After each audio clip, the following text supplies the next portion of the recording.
May tambala na! At eto na sila, ang nag-iisang masugid na tagahanga ni Nicole Yala. Chris Chuper! Kasama ang nag-iisang diehard fan ni Chris Chuper, Nicole Yala! Dear Nicole and Chris. Dear Nicole and Chris. Dear Nicole and Chris. Dear Nicole and Chris. Magandang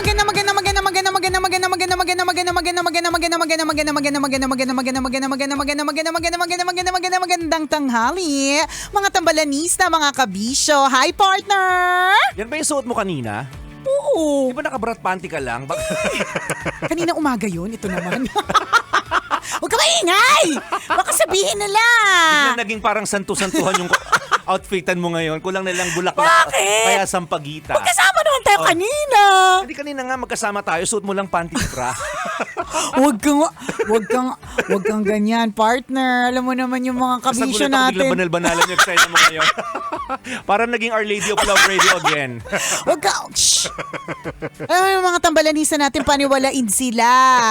Baka sabihin nila may mga ganun ngang naganap. Pero malay natin. Nagsusukatan kasi kami kanina. Ng pandit Ng brief. panty brief. Sabi ko, Yun pa rin. partner. Hindi ka siya patry sa akin. naman. Patry naman brief mo. Di pa kasi ako nakasuot eh. Di ba nakasuot ng brief, nakababa lang. Charet! Hindi ka sanay magsuot. Masanay ka magbaba. Oo, ganon. Bakit? Oo. Hindi, kaya yun yung mga naganapan. Ganon din si partner. Hindi siya sanay magsuot ng bra, nagtatanggal lang. Charot. Patry nga minsan. Oo, Ano anong feeling yan na may padding? Anong feeling ng underwear? Ayan! Naku, ngayong oras na ito, ay pagkulitan na naman po sa inyo ang inyong paboritong tambalan sa radyo. Maraming salamat! Ngayong araw na ito, gusto nyo pong makasama kami. Ayan. At grabe, partner, no? Malapit na. Yes! Konting kembot na Correct! lang. Sa darating na Sabado, ang 20th anniversary ng tambalan, we are celebrating it on Saturday. Yes! Meron po kaming 20 couples na ipapakasal for free on Saturday. Wow! At kami po ay talagang super excited na makita yung simbahan. Anong gown na yung susuot mo? Ha? Anong gown? Inisip ko ang suot ko ay rosas lang. Charot. Mga dalawang rosas lang. Talulot ng mga rosas. talulot ng ganon. rosas lang. Ayoko nung nakabukadkad na. Talulot lang. Yan. Talulot lang. Oo. Ayoko rin na may tinik. Ayoko Basta rin. talulot lang. Yes. Ayan. So, Maganda abangan niyo yan. po ang patalulot ko sa darating na Saturday. Ayan, sa Saturday po, yung ating, pinaprepare po namin na 20th anniversary celebration ng Tambalan, which is yung ating mass wedding. So, excited na ako makita yung simbahan. Yes. Kasi napakaganda ng St. John of the Cross Parish. Ang ganda niya in itself eh. So, paano pa kapag meron ng mga talulot, yan. May mga pabulaklak na, So, may pag nakita na natin yung mga couples. correct, yung mga bride and groom. Diba? Nakatuwa, nakaka-excite. O, yun. Kaya sobrang nagpapasalamat po ang Tambalan doon sa mga taong talagang nagbigay ng kanilang generous hearts. Correct. Sa kanilang generosity. Totoo, para matupad itong napaka-bongacious na kasalang parokya na ito. Siyempre, una natin pasalamatan yung ating napaka-poging boss na si Sir Juan Elizalde. Ang parte po ng aming campaign budget dyan po napunta sa ating mass wedding. Tapos, siyempre, maraming salamat Mayet de la Rosa Fine Jewelry. Napaka-bongacious. Baka mamaya i-pick upin ko na, partner. Uy. Ay, hindi ko pala dapat sabihin. Baka abangan mo ko. Titimbrehan ko na yung mga kakilala ko. Baka may pagtimbre na magaganap. Ayan. Pipikapin na natin yung ating wedding rings for all the couples. Wow. Yan. Nakita mo na ba yung sample? Hindi pa nga, partner eh. Aha, nawawala yung mga diamante nasa ulo mo. Hindi ka nagkakamali. Charot. Sayang din income. Ayan. So thank you, Mayet de la Rosa Fine Jewelry. Maraming salamat. And belated happy birthday again to you, Madam Mayet de la Rosa. Ilan taon na ba si Madam Mayet? Ay nako, 35. Ay, batang-bata pa talaga. Ganon lang siya. 35, tapos next year 34. Paatras kasi, ganon. Paurong. Paurong ang edad. Dapat laging manatiling bata sa gitna ng lahat. So yung Mayet de la Rosa Fine Jewelry, sila po yung nag-provide ng wedding rings for all 20 couples. Kaya maraming salamat. And of course, Arena Plus! Ang dahilan kung bakit may mapapakain tayo sa kanila. Bakit na may Makakabayan- kinasal tapos gutom kang lalabas ng simbahan? Totoo, di ba? Baka mabash tayo sa halip na mag-thank you sila. Charot. So pati pakain? Oo. Meron din. Para sa kanila, ha? Ulitin, mas maganda malinaw. Correct Kasi magpuntahan kayo, may libreng pakain daw. Oh, hindi. Hatid ng Arena Plus. Hindi. Ang Arena Plus, very generous naman talaga yan. Pero itong sponsorship nila, para po sa ating mga couples. Yan. So, malino. So, kung hindi kayo part ng couples na sinasabi namin, Sa true. wag kayong Tama, wag kayong dyan. So, this is a private function. Sinishare lang po namin sa inyo kasi, again, ito po yung celebration ng 20th anniversary ng Tambalan. Yes, Yay! this is a milestone celebration. So doon sa mga nag-aabang, kasi nung 10th anniversary po ng Tambalan, nagkaroon po kami ng concert. Yan. Concert? Kasi concert venue naman ng Sky Dome. Totoo naman. Lakas maka-concert kasi noon. Oo. Diba? At puno yun, ha? So yung mga nag-abang, anong mangyayari sa 20th year ng Tambalan, hindi na po namin kayang mag-concert. Correct, hindi na po. At alam mo, feeling ko, partner, kakayanin pero hindi na bagay. Mas doon ako concerned Baka pumasuka kayo. Sa true. So binago po yung konsepto. Binago yung konsepto. Yung konsepto, syempre kapag ka nag-edad ka, dapat yung mga konsepto ng mga ginagawa mo, yung mga papunta na po sa pagdagdag ng ligtas points sa langit. Yan. Tsaka naaayon sa edad. Yan, ganyan. Gusto natin yung tahimik. Sa true. Malumanay ang galawan. Correct, Ganon. ganyan. So, ganun ang mga magaganap. So, may pamas wedding. Ganyan, yun. So, that's gonna happen on Saturday. Malapit na. So, we thank you, mga Tambalanista. Maraming salamat sa pagsuporta sa amin ng 20 taon. Ang tagal. Grabe, no? Grabe. Ibang Talaga. klase. Kumbaga sa partner, kumbaga sa anak, 20 years old na yung bata, malaki na. Totoo. Diba? Mag-aasawa na Correct, eh. pwede na nga. Nakagraduate na siguro kung walang K-12. Oh. Diba? Anong topic talaga ngayon? Hindi, sama ng loob naman. Tungkol sa mahal Iba naman. iba naman. Tungkol sa mahal magpaaral, di ba? Hindi, pero, di ba, Yes.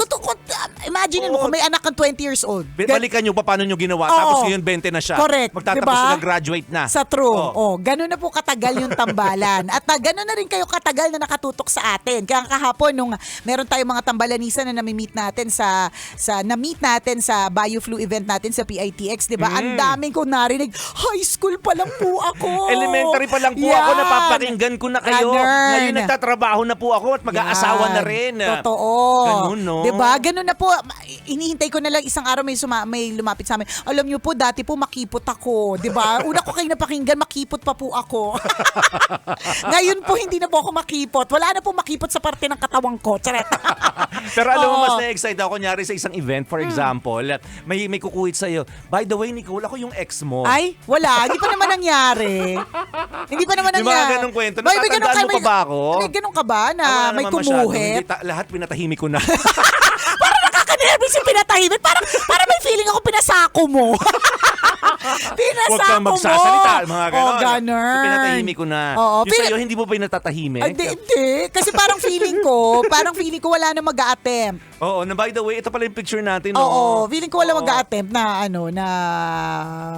Tapos magugulat balikan. tayo. Ito, yan ang itsura mo. Oo, Yan. ang tanda. Yan ka na ngayon. Doon ako na-excite. Saan? Sa mga ganun eksena. Ay. Yung minsan sa mall show o kaya mga events natin. Talaga ba? Hindi ko naiisip na na may dadating. Kasi may tapos mga tambalanista tayo nga, ay talaga ba elementary ka pala, nakikinig ka na sa Oo. amin. Kaya mga gulat story. Correct. Kaya kumbaga para sa'yo, hindi imposible na may magpunta na, uy, Oo. ako nga pala yung natikman mo once. Oh, yeah. Ganon. Talaga, hindi ko matandaan kasi once lang. Charot. Oy, wala pang ganon na nangyari. Tingnan natin. Okay, by the way, nasan yung anak natin? Ay, ganon. Nakakatakot. Palala ng palala. Hoy, parang parang wala. Parang hindi. Parang hindi mangyayari. Feeling ko wala mag-attempt eh. Diba? Dahil matatakot. Dahil matatakot na baka mamaya kung wala na silang itsura, mas plok sila next day, radio agad. Wala na Radyo silang lakas agad. ng loob kasi mga lalaki ng loko sa iyo noon. Oo. Pumangit na sila ngayon. Palagay So, ko. nawala na sila ng confidence. Nakakapangit kasi pag manloloko. Ganon. Totoo naman. Nakakapangit yun. Kailan ka nakakita ng manloloko na parang may itsura pa rin? Pumogi lalo. Oh, di syempre ikaw na nagpapaloko pa rin. Di ba madaming ganon? Alam mo na nga manloloko pero kayo pa rin. Yan yung ganyan. Gwapong-gwapo ka sa kanya kahit alam mo na manloloko, di ba? Nakakapangit nga yung pagiging manloloko. Yan ang yung topic bago na, Yan. partner. Hindi na to ko sa anniversary natin. Hindi, parang totoo, di ba? Nakakapangit yung manluloko. Kaya Oo parang, naman. madami kasi ako naging ex na manluloko. Kaya parang feeling ko, hindi na sila Wala na silang lakas ng loob Hindi na na sila. lapitan ka kasi mahihiya na sila. Wala na nga Yes. silang self-confidence Wala ngayon. na. eh. Sa nararamdaman ko, Charot, hindi. Joke lang. Baka mamaya nakatuto ka ngayon. Tapos, presidente ka na, CEO ka na ng kumpanya. Di good for you. Happy for you. Congratulations, di ba? Ganun naman talaga. May mga bagay tayong hindi ine-expect dun sa mga ex natin na pwedeng mangyari. Pero naka-encounter ka na ba ng ex? Oo naman. Ano yung encounter na yun na ano ba siya, masalimuot or wala lang? Hindi, nonchalant ka naman ni partner eh. So, okay lang naman. Wala okay lang. Naman sa akin. Happy naman ako sa kanila. Nakita ko siya may kasabang iba na. Oo, sabi ko, congratulations. Oo. Mga Hindi, ganun tsaka lang. lalo na kung Kaya hindi ka affected. Correct. Oo. At tsaka dapat hindi na tayo affected. Oo. Kasi yun dapat ang kanya-kanya na tayong buhay. Oo, eh. yun naman Oo. talaga ang tunay na senyales na ikaw ay naka-move forward na. Yung kahit ano pang update niyan sa Facebook, kahit kahit pang magkita pa kayo sa mga true, events. correct. Wala na sa'yo kasi nga naka-move on ka na. O kung hanggang ngayon affected ka pa rin, wag mo kaming lokohin. Hindi ka pa nakaka-move on, di ba? Laman pa rin siya ng puso't isipan Sa mo. true. O kaya may galit ka pa rin. Hindi man mahal mo pa rin siya, baka may galit ka pa rin. Kaya Uy, mahirap hindi, yun. Correct. Kung kunyari, may asawa ka na ngayon, tapos may 5 ka ng anak. Tapos pati siya. Oo. Tapos nung nagkita kayo, parang as if nagkakahiwalay nyo lang. Ganon katindi yung galit. Yan din nakakapangit din yan. Ay, nako. Yung hindi marunong magpatawad. Nako. Ganon. Mahirap yung paggagayan. Maaga kang mabubulok. Oo, ayaw natin. Ayaw natin ng Isipin mo, ganyan. magkakabatch tayo, tapos nauna ka nabulok. Di ba? Parang ang pangit. Tapos magkakatanungan sa reunion, bakit parang una siya nabulok? Ayan, hindi kasi marunong magpatawad, hindi naka-move on, di ba? Hindi kasi nakakapangit din literal yun. Kasi yung kapag ka ang puso mo ay puno ng puot, Yes, galit, inis, yamot, nagaano siya eh. Excess baggage siya. Correct. At saka nagre-reflect siya sa mukha. Parang may ganun kang aura. May Totoo aura yun. na may mabigat. Hindi mo Diba? mapansin. Oo. Tingnan mo, yung mga kaibigan nating dati hinahangaan natin sa eskwelahan. Ayan. Oh. 'Di ba? Nalaman mo yung storya ng buhay. Alam mo naman tayo, 'di ba? Mga pakailamero Oo, pakialamero si tayo Cesa, ng buhay ng iba. Hiwalay na daw sa asawa. Tapos kumuha kasi pumatol doon sa kabit. Ay, Kaya oo. pala na ganyan ang itsura. Ayan na pala, parang laspag, di ba? Hindi kaya tayo yung ano. Hindi kaya tayo Hindi kaya tayo may chismosa. baggage. Hindi kaya tayo, di ba? Kasi ganun yung pinagdaanan nila sa buhay. Isipin nyo, yung mga baggage na dala natin, galit, inggit, puot, inis, lahat yan, stressful yan, mga Correct. kabisyo. Lahat po yan hindi nakakaganda. Lahat po yan nakakabulok. Nakakapangit. Pero ako para sa akin naniniwala ko na importante pa rin na iproseso ito. I mean, it's important for you to feel all these things. Yung maka-feel ka ng galit, maka-feel ka ng inis, ng yamot. Dapat may ganun na lungkot, may ganun. Pero hindi dapat patatagalin kasi nga negative siya. Oo. Hindi natin sinasabi, huwag ka magalit, huwag ka mainis. Kasi walang ganun. Kasi Oo. pagpasok mo pa lang, pagsakay mo pa lang sa jeep, pagka ang katabi mo, Mabaho. correct, di ba? Nakakagalit, nakakagalit, no, di ba? oo. So, hindi I-process mo yung amoy. Oo, di ba? Yung sinasabi natin, may pagproseso dapat, Yan, di ba? yan. Para hindi naman sinasabing grabe naman yung tambalan, nag-i-invalidate ng feelings. Yan, yan. Hindi. Hindi tayo nag-i-invalidate ng Simsimin feelings. mo, langhapin mo. Correct, Diba? di ba? I-process mo nga eh. O, iproseso mo. Ganon. So, normal yun. Nagagalit, naiinis, nadidisappoint, 'di ba? Lahat ng mga Yes. negative na mga feelings. Pero para sa akin normal rin na tumagal yan ng ilang araw. Normal din nga siguro kung tumagal ng ilang buwan. May mga iba na tumatagal ng ilang taon, 'di ba? Pero sana wag forever kasi wala namang forever. Kasi ikaw din ang Correct. unang mabubulok ng dahil diyan. Nakakabulok yan ng damdamin. At ayaw natin mangyari yun kahit kanino man. Yes. So, matutong mag-move on, mag-move forward, 'di ba? Yung isa nating tabalanisa kanina bago tayo nag-start, yan, speaking of, yan yung sinasabi niya, gusto niya na daw mag-move on mula dun sa dating opisinang pinagtatrabaho niya hanggang ngayon na nag-decide siyang maging content creator. Okay. So sabi niya, hindi ako paano ba to Nicole and Chris, hindi ako maka-move on. Kasi syempre, mahal ko naman talaga yung trabaho ko. Kaya lang, gusto ko na lang maging content creator. Ang tanong ko sa'yo, ba't ka umalis? Anong meron? Alam mo, meron akong kaibigan na ganyan partner. Gusto niya maging content creator. Tapos sabi niya, gusto ko na mag-resign nang dahil sa gusto ko maging content creator. Tapos sabi ko sa kanya, uy, wag. Kasi hindi naman lahat ng gumagawa ng content agad-agad kikita dyan. Mahabang proseso Oo, yun. oo. It will take time. Correct. At hindi lang ito wala pati siyang tamang formula. Oo. Hindi mo pwedeng sabihin na pag maganda yung telepono, yun lang yung nakaka-create ng magandang content. Oo. Hindi eh. Hindi porke, ay may itsura ako. Oo, diba? correct. Pogi ako, maganda ako, Oo. bebenta ako sa social Or, media. maski partner, hindi porke nakakatawa ko. Hindi lahat, di ba? Oo, nakakatawa ka. Totoo naman. Pagka yung mga tao, nakikita ka, natutuwa sila sa'yo. Pero hindi siya assurance na kapag yung pagpapatawa mo ay pinost mo or nilipat mo on social media, automatically, tatanggapin siya ng tao. Maaari Tapos- natatawa ka lang sa sarili mo pero sila hindi natatawa sa'yo. Hindi, pero ganun. Pwedeng nakakatawa. Posibleng ganun, Hindi, ah. partner, di ba? Pwedeng nakakatawa ka in real life, pero hindi mo siya maitawid pagdating sa content. Parang ganun din. Hindi doon sa nag-PM, hindi nga malalayo. Kunyari tambalan. I guess yung tumagal kami ng 20 years kasi parang feeling ko naman, 'di ba? At feeling nyo din naman, nakakatawa kami sa radyo, 'di ba? Pero hindi siya automatically nagta-translate sa lahat ng mga kunyari nire-repost namin ni Partner yung mga sinasabi namin sa radyo. Hindi siya yung katulad ng kung paano siya tinanggap on radio versus nung nirepost siya sa TikTok. Kasi hindi ganun. Kasi hindi ganun. Yes. Oo. Kaya lang ito, nag-resign na. Paano Dapat na? ikaw muna nag-resign. Kaya Kung nga pwede mo naman pagsabayin yun Ayun. sana. Kasi Okay. ako partner yung advice ko dun sa friend ko eh. So, true enough. Gawa ng content medyo wale. Pero at Oo. least may job pa rin siya. Oo. Ganon. Kasi Kaya lang, nakipag-usap sa tambalan ayan na nga, sinasabi Oo. natin eh. Pero wala tayong magagawa. So, dahil nandiyan ka na, ang importante is panindigan mo na. Pero it doesn't mean na hindi ka pwedeng mag-apply pa sa iba. Tama.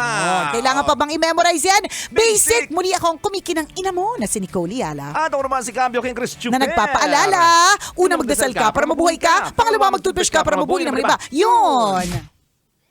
Kailangan pa bang i-memorize yan? Love Radio. Basic!